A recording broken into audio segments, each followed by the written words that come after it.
dat ons nie nodig het. Ons het vir Afrika nodig. In my avonture met my musiek, van die noorde tot die suide, het ek baie wyshede bekom, deur om net te luister.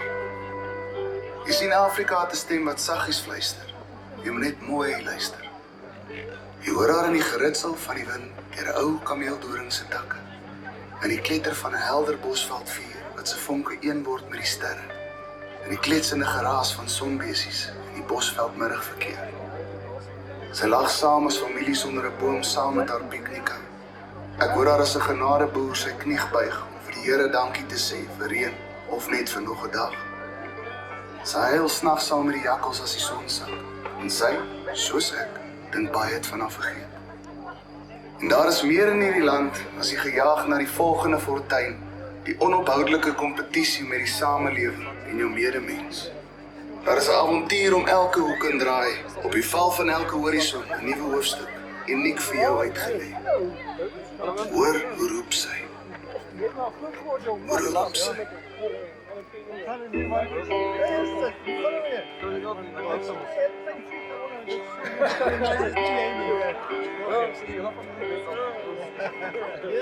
Vir my hart met beskrytheid,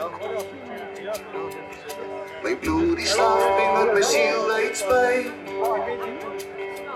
Ek's gebore 'n man van die veld, 'n doodgewone kalfhotel. Akasha draai en my vis vanaand, soos die mense hoor, ja.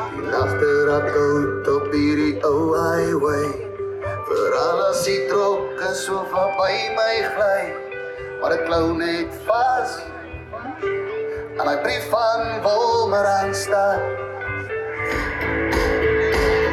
Ja nee,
Maak as jy ou vir syfers. Ek is net ongelooflik trots op die feit dat daar 11 miljoen mense is wat die sitrusbedryf ondersteun.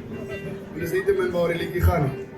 So dames en here van Groot Marico, is julle reg? Verwys my jou lemoene.